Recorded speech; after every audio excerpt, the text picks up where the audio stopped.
اللہ الرحمن الرحیم۔ السلام علیکم ورحمۃ اللہ وبرکاتہ۔ خواتین و حضرات، پی ٹی وی کی اسپیشل نائٹ ٹائم ٹرانسمیشن میں رمضان پاکستان میں ہم آپ کو خوش آمدید کہتے ہیں۔ یہ جیسے کہ آپ جانتے ہیں رمضان المبارک کا مہینہ ہے، عبادتوں کا مہینہ ہے، دوسرا عشرہ شروع ہو چکا ہے، روزوں کا مہینہ ہے، تراویح کا مہینہ ہے، اعتکاف کا مہینہ ہے، قرآن کے نزول کا مہینہ ہے، شب قدر کا مہینہ ہے، اور سب سے بڑھ کر اس کے ساتھ ساتھ ایک خوشی جو اور اس میں اس بار شامل ہوئی ہے وہ یہ کہ پاکستان کا بھی مہینہ بن گیا ہے اس بار، کہ 14 اگست اسی مہینے میں آنے والی اور اگست شروع ہو چکی ہے۔ رمضان میں آپ دیکھتے ہیں سحر و افطار کی رونقیں، عبادات کمال کو پہنچ جاتی ہیں، مسجدیں بھری ہوئی نظر آتی ہیں، اور اس کے ساتھ ساتھ یہ آزادی کی خوشی، یہ منانا ایک بہت مزے کی بات ہے۔ آپ ایسا نہیں سمجھتی ہیں؟ بالکل صحیح۔ اور اس دفعہ تو الحمدللہ رمضان اور 27ویں شب اور 14 اگست یہ بالکل قریب آ رہے ہیں، تو دل میں مزید ایک خوشی اور جذبے کا احساس ہو رہا ہے۔ اور یہ جو آپ نے بات کی ہے کہ یہ رمضان کا مہینہ عبادات کا مہینہ ہے، تراویح کا مہینہ ہے، اعتکاف کا، شب قدر کا اور پاکستان کا مہینہ ہے، اور یہ تحفہ ہے اللہ تعالیٰ کی طرف سے ہمارے لیے یقیناً، لیکن اس کے ساتھ ساتھ جو ایک ماحول بن گیا ہے اور ماشاءاللہ جو ہمارے ملک میں ایک ثنا خوانی ہو رہی ہے، حمد و ثنا کی آوازیں آ رہی ہیں، نعت خوانی کے مقابلے ہو رہے ہیں، قرات کے مقابلے ہو رہے ہیں، محفل سما منعقد کی جا رہی ہے، اور پھر افطار اور پھر اس کے ساتھ سحری، یہ ایک پورا ایک ماحول ہے جو پاکستان میں ماشاءاللہ بہت ہی زیادہ جوش اور جذبے کے ساتھ موجود ہے۔ اسی لیے آج ہم اس پروگرام کو جو موضوعات لے کر چلتے ہیں اس میں ایک خاص موضوع پر ہم بات کرنا چاہ رہے ہیں، کیونکہ ہمیں یوں محسوس ہوتا ہے کہ پاکستان اللہ تعالیٰ سے جو مسلمانوں نے دعائیں مانگی تھیں ان دعاؤں کے طفیل بھی اللہ تعالیٰ نے انہیں عطا فرمایا ہے، اور دعا کی بڑی اہمیت ہے اور مومن کا بڑا ہتھیار ہے دعا۔ تو آج کا ہم نے موضوع بھی یہی رکھا ہے کہ یہ ایک ٹرائنگل ہے، دعا، قبولیت دعا اور نا امیدی۔ تو ہم بات کریں گے اپنے اسکالرز سے جو یہاں موجود ہوتے ہیں، اس کے ساتھ ساتھ آپ قرات نعت سے فیضیاب ہوں گے، اور محفل سما بھی ہے، اور کچھ ہمارے مہمانان گرامی ہیں، میں تعارف کرواتی چلوں۔ ہمارے اسکالر موجود ہیں، اور ڈاکٹر قاری حافظ جمیل راٹھور صاحب، اور ان کے بعد یہ پہلے بھی آپ بھی ہمارے پروگرام میں پہلے بھی تشریف لا چکے ہیں، دینی اور دنیاوی علوم میں یکساں دسترس رکھتے ہیں، موجودہ ڈاؤ یونیورسٹی آف ہیلتھ سائنسز سے MBBS کی اور دینی علوم کی سب سے بڑی سند شہادت المعالمیہ بھی حاصل کی ہے۔ ہمارے قاری موجود ہیں یہاں، قرات کے لیے محمد عمران قاری صاحب موجود ہیں، اور ان کے ساتھ ساتھ ہی ہمارے پاس محفل سما کا نور برسانے کے لیے اس وقت نجم الدین سیف الدین قوال و ہمنوا ہیں۔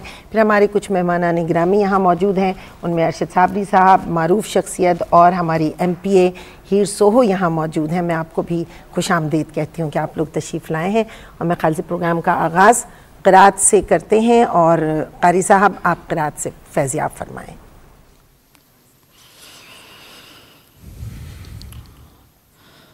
اعوذ باللہ من الشیطان الرجیم،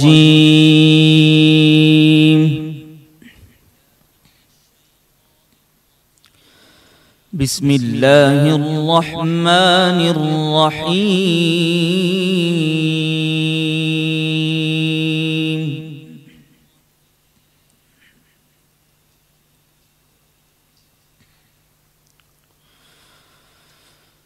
یوم نطوی السماء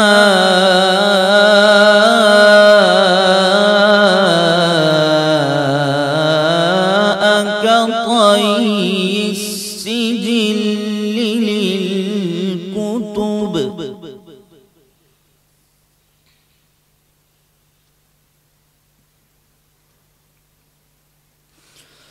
كما بدأنا أول خلق نعيده وعدا علينا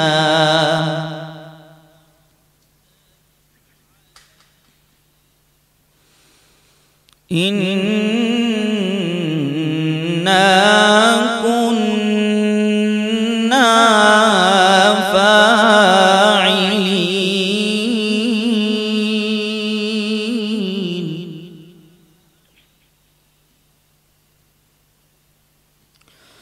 وَلَقَدْ كَتَبْنَا كتبنا في الزبور من بعد الذكر أن الأرض يرثها عبادي الصالحون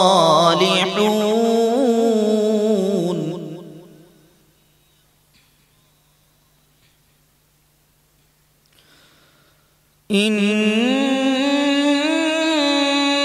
في هذا لبلاغا لقوم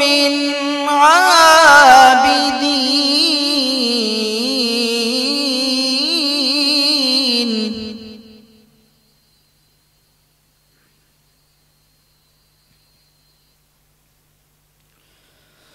إن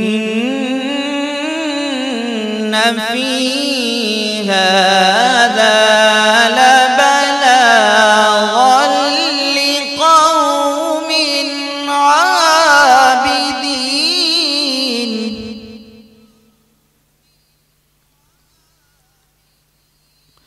وما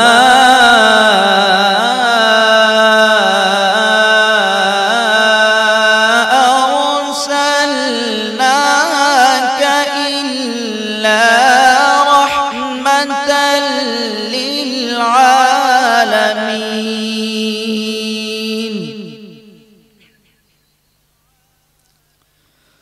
إن في هذا لبلاغا لقوم عابدين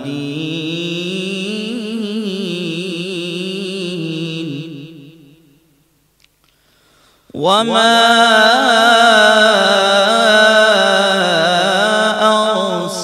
أرسلناك إلا رحمة للعالمين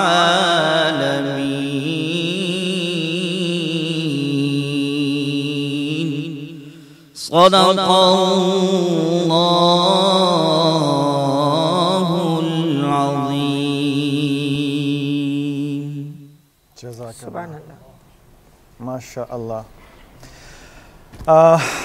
خواتین و حضرات، اتنی خوبصورت تلاوت سننے کے بعد خیر اس بارے میں بعد میں بات کریں گے. ایک چھوٹی سی بریک لیتے ہیں. بریک کے بعد جب وہ واپس آئیں گے تو اپنے ٹاپک پر بات چیت شروع کریں گے. ہمارے ساتھ رہیے گا. we'll be right back.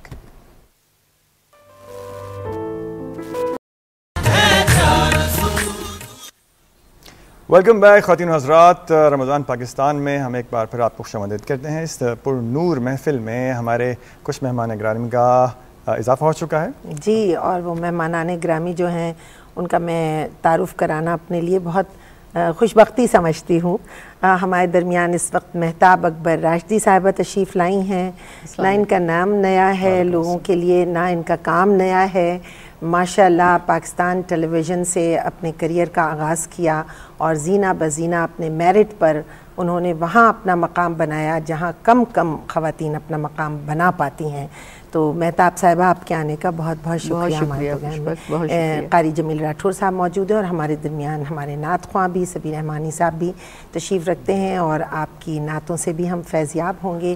میں خیال سے ہم تھوڑا سا گفتگو کا آغاز کرتے ہیں تاکہ جمیل راٹھور صاحب آپ سے ہم بات شروع کریں گے. ہمارا موضوع جو ہے وہ ایک ٹرائنگل ہے، دعا، قبولیت دعا اور نا امیدی. یہ تین چیزیں ایک دوسرے کے ساتھ بندھی ہوئی ہوتی ہیں.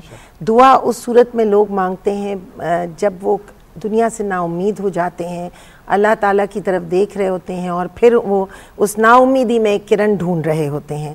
لیکن میں پوچھنا ہی چاہ رہی تھی کہ دعا کی حکمت کیا ہے اور دعا کیوں مانگنا چاہیے؟ کیونکہ ہر گناہ گار بھی دعا مانگ سکتا ہے، خطا کار بھی دعا مانگ سکتا ہے اور بہت زیادہ عبادت گزار بھی دعا مانگتا ہے. اس میں کوئی تخصیص نہیں ہے. جی بالکل. اس میں حکمت کیا ہے؟ میں آپ سے عرض کروں تو پہلی حکمت تو یہ ہے کہ دعا دراصل مومن کا ہتھیار ہے. دعا دل کی مراد بھی ہے. دعا دکھی دلوں کا سہارا بھی ہے. بے بسی اور بے کسی میں ایک نور کی ایک کرن ہے دعا. اور دعا دراصل بندے اور خالق کے درمیان ایک تعلق کا نام ہے اور دعا ہی وہ طریقہ ہے جس سے بندہ فرش پر بیٹھ کر عرش والے سے ہم کلام ہو سکتا ہے. درست، بے شک. اور دعا بے چینوں کا چین ہے، بے قراروں کا قرار ہے. اور دعا کیوں مانگنی چاہیے؟ تو انسان چاہے وہ چھوٹا ہو یا بڑا ہو، چاہے وہ امیر ہو غریب ہو، ہر انسان میں آگے بڑھنے کی ایک جستجو ہوتی ہے، خواہش ہوتی ہے. ہر انسان زینہ